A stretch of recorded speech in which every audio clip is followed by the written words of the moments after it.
వేగా జ్యువెలర్స్లో in store wedding jewellery exhibition. Guaranteed lowest prices.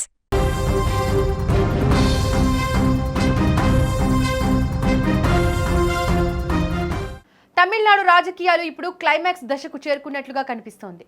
ఎన్నికల ఫలితాల తర్వాత అతిపెద్ద పార్టీగా అవతరించిన తమిళగ వెట్రి కజగం టీవీకే పార్టీని ప్రభుత్వం ఏర్పాటు చేయాలని కోరుతూ ఆ పార్టీ కార్యకర్తలు చెన్నైలోని రాజ్భవన్ ముట్టడికి ప్రయత్నించడం ఇప్పుడు రాష్ట్ర వ్యాప్తంగా సంచలనం సృష్టిస్తోంది. అసెంబ్లీలో మెజారిటీకి చేరువలో ఉన్నా కూడా గవర్నర్ రాజేంద్ర విశ్వనాథ్ అర్లేకర్ తమ నాయకుడు విజయ్ను ఆహ్వానించడం లేదనే కోపంతో కార్యకర్తలు కదం తొక్కారు. ఈ పరిణామాలతో చెన్నై నగరంలో ఒక్కసారిగా ఉద్రిక్త పరిస్థితులు నెలకొన్నాయి. తమిళనాడు అసెంబ్లీ ఎన్నికల్లో ఏ పార్టీకి స్పష్టమైన మెజారిటీ రాకపోవడంతో హంగ్ పరిస్థితులు ఏర్పడ్డాయి. అయితే అందరి అంచనాలను తలదన్నేలా విజయ్ నేతృత్వంలోని టీవీకి అత్యధిక స్థానాలను కైవసం చేసుకుని సింగిల్ లార్జెస్ట్ పార్టీగా నిలిచింది. తమకు దాదాపుగా 112 మంది ఎమ్మెల్యేల మద్దతు ఉందని, దీనికి తోడు కాంగ్రెస్ పార్టీ కూడా మద్దతు ప్రకటించిందని టీవీకే శ్రేణులు ఇప్పటికే చెబుతున్నాయి. ఈ మేరకు మద్దతు లేఖలను కూడా గవర్నర్కు సమర్పించినట్లు సమాచారం. కానీ మ్యాజిక్ ఫిగర్ అయిన 118 స్థానాల మద్దతు స్పష్టంగా నిరూపిస్తేనే ప్రమాణ స్వీకారానికి అనుమతిస్తామని గవర్నర్ పట్టుబడడం ఇప్పుడు వివాదానికి కేంద్ర బిందువైంది. గవర్నర్ కావాలనే జాప్యం చేస్తూ తమ నాయకుడిని అధికారానికి దూరం చేస్తున్నారని కార్యకర్తలు ఆగ్రహం వ్యక్తం చేస్తున్నారు.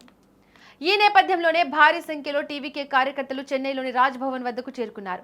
చేతిలో పార్టీ జెండాలు, ప్లకార్డులు పట్టుకుని గవర్నర్కు వ్యతిరేకంగా నినాదాలు చేశారు. మా విజయ్ అన్నాను వెంటనే సీఎంగా ప్రమాణ స్వీకారం చేయించాలి, ప్రజా తీర్పును గౌరవించండి అంటూ వారు చేసిన నినాదాలతో లోక్ భవన్ పరిసరాలు హోరెత్తిపోయాయి. నిరసనకారులు బారికేడ్లను దాటుకుని లోపలికి వెళ్లేందుకు ప్రయత్నించడంతో పోలీసులు రంగంలోకి దిగారు. ఆందోళనకారులను అదుపు చేసే క్రమంలో తోపులాట జరగడంతో ఉద్రిక్తత పెరిగింది. పోలీసులు పలువురు టీవీకే నాయకులను, కార్యకర్తలను అరెస్ట్ చేసి వ్యాన్లలో తరలించారు. పరిస్థితి చేయి దాటకుండా ఉండేందుకు రాజ్భవన్ వద్ద అదనపు బలగాలను మోహరించారు. రాజకీయంగా చూసే తమిళనాడులో ఇప్పుడు అధికార పీఠం దక్కించుకోవడం అనేది ఒక లెక్కల సవాల్గా మారింది. 118 స్థానాలు సాధిస్తే తప్ప ప్రభుత్వం పడిపోకుండా ఉండడం కష్టమని గవర్నర్ భావిస్తున్నారు. కానీ అతిపెద్ద పార్టీగా ఉన్న తమకు అవకాశం ఇస్తే అసెంబ్లీలో బలాన్ని నిరూపించుకుంటామని విజయ్ వర్గం ధీమా వ్యక్తం చేస్తోంది. అటు కాంగ్రెస్ మద్దతు ఉండడంతో తమకు తిరుగులేదని వారు వాదిస్తున్నారు.